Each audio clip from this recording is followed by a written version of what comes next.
आप सभी व्यूअर्स को नमस्कार।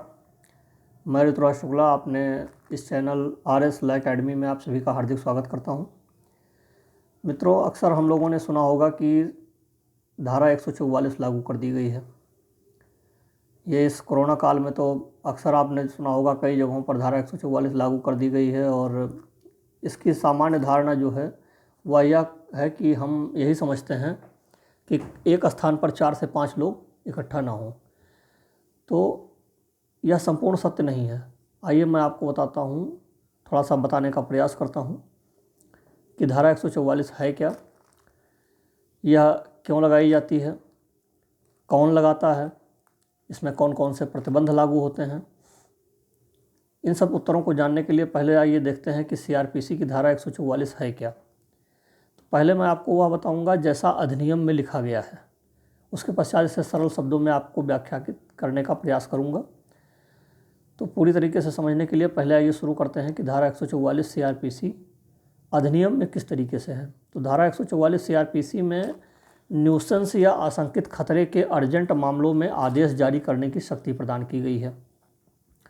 उन मामलों में नंबर 1 है कि उन मामलों में जिनमें जिला मजिस्ट्रेट या उपखंड मजिस्ट्रेट अथवा राज्य सरकार द्वारा इस निमित्त विशेषतया सशक्त किए गए किसी अन्य कार्यपालक मजिस्ट्रेट की राय में इस धारा के अधीन कार्यवाही करने के लिए पर्याप्त आधार है और तुरंत निवारण या शीघ्र उपचार करना वांछनीय है, वह मजिस्ट्रेट ऐसे लिखित आदेश द्वारा जिसमें मामले के तात्विक तथ्यों का कथन होगा और जिसकी तामील धारा 134 द्वारा उपबंधित रीत से कराई जाएगी, किसी व्यक्ति को कार्य विशेष न करने या अपने कब्जे की या अपने प्रबंधाधीन किसी विशिष्ट संपत्ति की कोई विशिष्ट व्यवस्था करने का निर्देश उस दशा में दे सकता है जिसमें ऐसा मजिस्ट्रेट उचित समझे। ऐसे निर्देश से यह संभाव्य है जिसमें यह निर्देश की यह प्रवृत्ति है कि विधिपूर्वक नियोजित किसी व्यक्ति को बाधा, क्षोभ या क्षति या मानव जीवन, स्वास्थ्य या क्षेम को खतरे का, लोक प्रशांति विक्षुब्ध होने का या बलवे या दंगे का निवारण हो जाएगा। नंबर 2 आती है, इस धारा के अधीन आदेश आपात की दशाओं में या उन दशाओं में जब परिस्थितियां ऐसी हैं कि उस व्यक्ति पर जिसके विरुद्ध वह आदेश निर्दिष्ट है सूचना की तामील सम्यक समय में करने की गुंजाइश न हो, एक पक्षीय रूप से पारित किया जा सकता है। नंबर 3, इस धारा के अधीन आदेश किसी विशिष्ट व्यक्ति को अथवा किसी विशेष स्थान या क्षेत्र में निवास करने वाले व्यक्तियों को अथवा आम जनता को जब वे किसी विशेष स्थान या क्षेत्र में जाते रहते हैं या जाएं, निर्दिष्ट किया जा सकता है। नंबर 4, इस धारा के अधीन कोई आदेश उस आदेश के दिए जाने की तारीख के 2 मास के आगे प्रवृत्त न होगा, परंतु यदि राज्य सरकार मानव जीवन, स्वास्थ्य, क्षेम के खतरे का निवारण करने के लिए अथवा किसी बलवे या किसी दंगे का निवारण करने के लिए ऐसा करना आवश्यक समझती है तो वह सूचना द्वारा यह निर्देश दे सकती है कि मजिस्ट्रेट द्वारा इस धारा के अधीन किया गया कोई आदेश उतनी अतिरिक्त अवधि के लिए जितनी वह उक्त अधिसूचना में विनिर्दिष्ट करे प्रवृत्त रहेगा, किंतु वह अतिरिक्त अवधि उस तारीख से 6 माह से अधिक न होगी जिसको मजिस्ट्रेट द्वारा दिया गया आदेश ऐसे निर्देश के अभाव में समाप्त हो गया होता।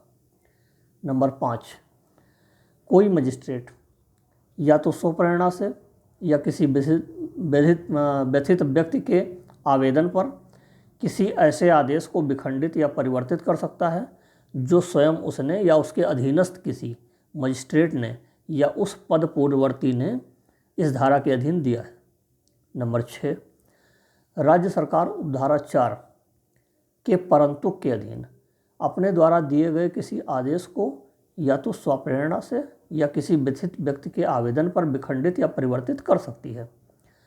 नंबर 7, जहां उपधारा 5 या उपधारा 6 के अधीन आवेदन प्राप्त होता है वहां यथास्थित मजिस्ट्रेट या राज्य सरकार आवेदक को या तो स्वयं या प्लीडर के द्वारा या उसके समकक्ष हाजिर हुए और आदेश के विरुद्ध कारण दर्शित करने का यथाशीघ्र अवसर देगी, और यदि यथास्थिति मजिस्ट्रेट या राज्य सरकार आवेदन को पूर्णतः या अंशतः नामंजूर कर दे तो वह ऐसा करने के अपने कारण को लेखबद्ध करेगी।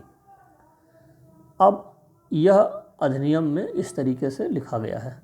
इसको आइए अगर सरल भाषा में अगर समझने का प्रयास करें तो सरल भाषा में सीआरपीसी या दंड प्रक्रिया संहिता की धारा 144 को किसी भी अशांत इलाके में शांति व्यवस्था बनाए रखने के लिए लगाया जाता है। जब कभी किसी क्षेत्र विशेष में दंगा, लूटपाट, हिंसा, मारपीट इत्यादि को रोककर फिर से शांति व्यवस्था को स्थापित करने की आवश्यकता होती है तो वहाँ इस धारा को लागू किया जाता है।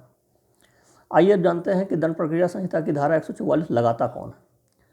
मित्रों, किसी भी क्षेत्र विशेष में जहां आपातकालीन स्थिति होने पर शांति व्यवस्था बनाए रखना आवश्यक हो जाता है, वहां धारा 144 को लागू करने के लिए जिला मजिस्ट्रेट या जिलाधिकारी द्वारा एक नोटिफिकेशन जारी किया जाता है, जिसके बाद संबंधित अशांत क्षेत्र में धारा 144 को लागू कर दिया जाता है।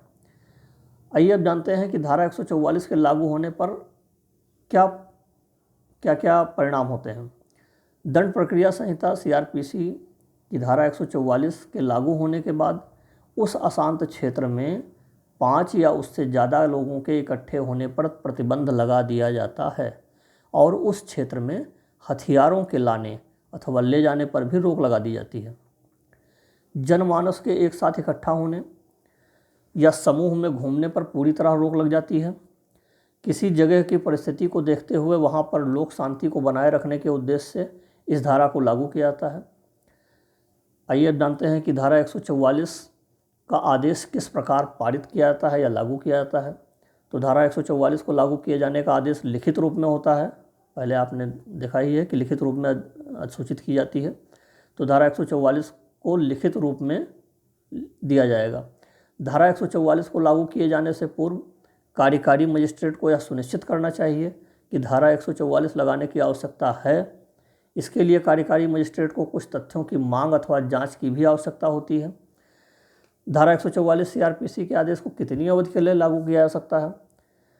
तो ऊपर हमने बताया ही है कि एक साथ 2 महीने या अधिकतम 6 महीने, लेकिन यदि आवश्यकता है तो राज्य सरकार वैधता को 2 महीने और अधिकतम 6 महीने तक के लिए बढ़ा सकती है और स्थिति सामान्य होने पर इसे किसी भी समय वापस ले सकती है। तो आइए मित्रों जानते हैं कि धारा 144 सीआरपीसी के उल्लंघन पर क्या परिणाम होते हैं। आप जानते हैं कि अगर कोई भी नियम लागू किया गया है तो उसके उल्लंघन पर सजा का प्रावधान किया जाता है। धारा 144 जिन क्षेत्रों में लागू की जाती है उन सभी विधिक अधिकार उस क्षेत्र के मजिस्ट्रेट को दे दिए जाते हैं जिससे शांति व्यवस्था को फिर से लागू किया जा सके। इस धारा के उल्लंघन पर भारतीय दंड संहिता की उचित धाराओं में सजा व जुर्माने का प्रावधान किया गया है। मित्रों, आशा है कि आप सभी को यह वीडियो 144 सीआरपीसी के संबंध में समझ में आई होगी। तो आज का वीडियो यहीं समाप्त करते हैं। आने वाले फिर वीडियो में आपको किसी एक नए सब्जेक्ट पर जानकारी देने का प्रयास करेंगे। मित्रों, यदि आपको हमारी वीडियो पसंद आई हो तो इसे लाइक करें, अपने जानने वालों में शेयर करें जिससे उन तक भी ये जानकारी पहुंच सके, और हो सके तो सब्सक्राइब करें जिससे आने वाली सभी वीडियोज़ की लिंक आपको सर्वप्रथम मिल सके। धन्यवाद। जय हिंद।